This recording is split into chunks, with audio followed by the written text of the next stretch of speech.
de forma compulsiva accions d'una empresa que es diu GameStop, que anava de capa caiguda. No està podent superar el que passa amb la pandèmia i tampoc han pogut entrar en el comerç digital. I estava ja gairebé en fallida. Doncs han comprat moltíssimes accions, sabent que molts fons d'inversió s'estaven aprofitant de les desgràcies de GameStop. I, evidentment, han perdut una autèntica milionada, aquests voltors que normalment especulen en borsa. Evidentment, a la xarxa han estat fruits de les riotes. Veiem, per exemple, el primer vídeo en forma de mem. El noi representa els fons d'inversió que estan destrossats. Sisplau, pareu d'invertir en aquesta empresa, amb GameStop, també amb BB, que és BlackBerry, una empresa que també està a capa caiguda, també es volien aprofitar els voltors en aquest sentit a la borsa, i els altres estan contents perquè estan pujant. Un altre mem que també hem vist a la xarxa avui, aquest dematí. Us sonarà perquè els protagonistes són els dels Simpson, representaria nosaltres, que estem mirant què està passant amb aquesta batalla. Un mico representa els usuaris de Reddit i l'altre els fons d'inversió que estan lluitant els uns contra els altres. També un que ens ha fet molta gràcia que hem trobat aquest dematí és en forma de gos, de Shiba Inu, aquest gos, aquesta raça japonesa.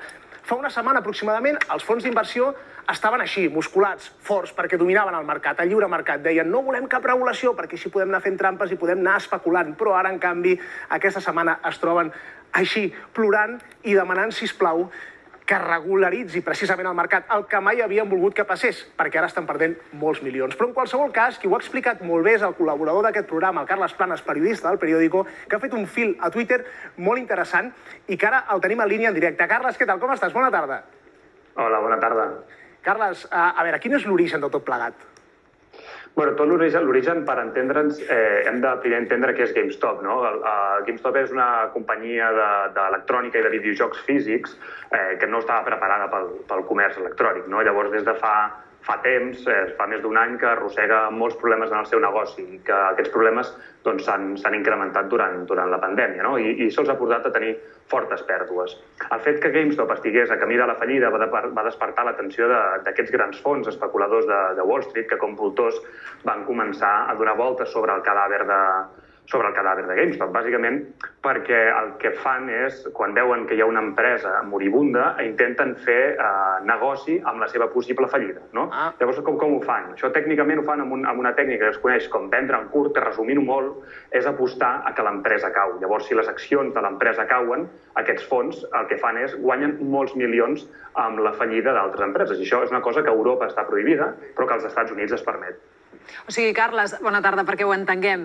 És comprar avui accions molt barates, o sigui, vendre accions molt barates per recomprar-les després. És així? Bé, més que comprar-les, el que fan aquests fons és demanen prestada una acció per uns quants dies, no? Per un termini que pot ser per 10 dies, per exemple. Llavors, el que fan, tenen prestada aquestes accions, les venen i als caps d'uns dies, quan les accions ja han baixat, les tornen a comprar a les persones que l'havien vengut per després tornar-les a la persona que els hi havia cedit. Llavors, això fa que generalment, com que les accions han baixat, les compres tu per un preu més baix del que has vengut i t'embutxaques la diferència, no? I com s'ha organitzat això a través de Reddit? Clar, Reddit, perquè ens entenguem, és com un equivalent al Foro Cotxes, però d'aquí a Espanya, però amb una dimensió molt més gran, no? És el foro més gran dels Estats Units.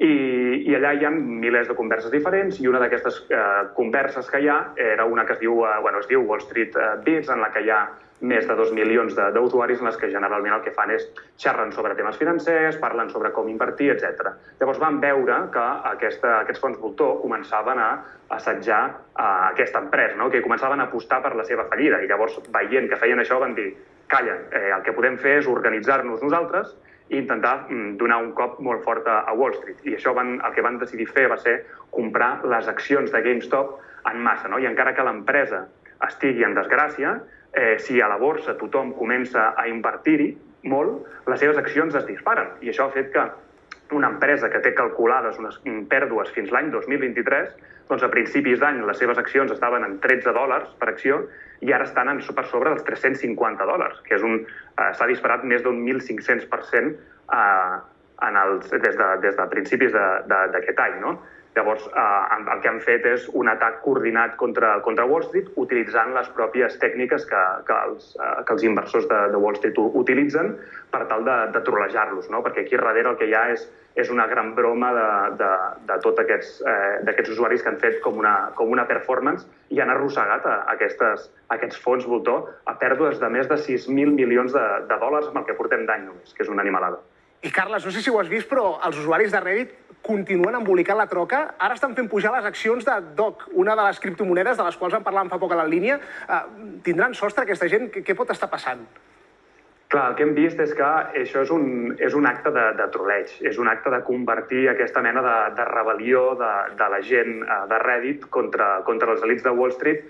Estan fent-ho com amb una broma. Llavors aposten per tot aquest tipus d'empreses que estaven en fallida per tal d'aportar aquests fons voltor a pèrdues astronòmiques. Ho hem vist amb la companyia que anomenaves, però també ho han fet amb BlackBerry, amb la cadena de multicines AMC, també amb Blockbuster, fins i tot, que va fer fallida fa 10 anys. Fa més de 10 anys que Blockbuster, la cadena de videoclubs, va fer fallida i ara mateix les accions de Blockbuster estan disparades perquè estan amb aquest troleig constant que el que volen és perjudicar els grans fons i alhora, en perjudicar-los, volen reivindicar aquesta figura d'aquesta crítica al sistema financer com a un gran casino sense cap mena de connexió amb el món real, no? Clar, Reddit ataca i ara com reaccionaran els fons d'inversió?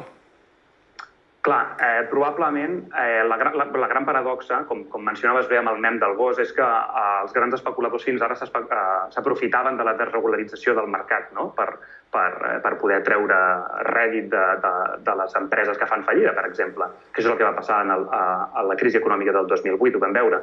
I ara el que han fet és portar aquests inversors a demanar que, sisplau, que el que ha de fer l'Estat és intervenir per tal de prohibir els de Reddit que s'organitzin per fer el mateix que fan ells, no? Però d'una manera més democràtica. I això hem vist que han començat a haver-hi pressions molt fortes d'aquests fons d'inversió i d'altres empreses.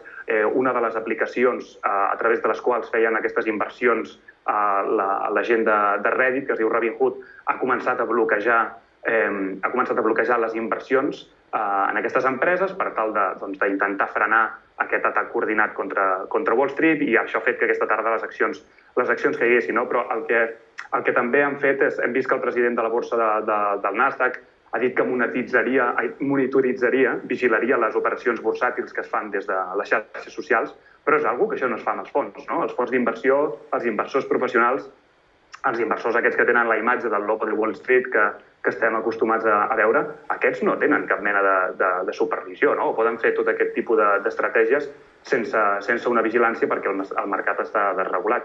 I ara, en canvi, intenten fer això amb gent normal i corrent que està aprofitant que hi ha uns instruments més democràtics d'inversió en la borsa per tal de, diguéssim, hackejar el sistema i enriure-se'n d'aquests especuladors, no? Em fa gràcia que crec que per resumir-ho, jo ho resumiria totalment amb la frase del filòsof Noam Chomsky, que sempre diu que el neoliberalisme és només pels pobres, no? Perquè els rics, al moment en què fan fallida, sempre acaben demanant que l'Estat els rescati i l'Estat acaba rescatant-los. Ho seguirem de prop. Gràcies, Carles Planas, per haver estat amb nosaltres. Bona llum, bona camisa, però t'esperem ben aviat aquí a Plató la Línia. Merci, ens veiem aviat.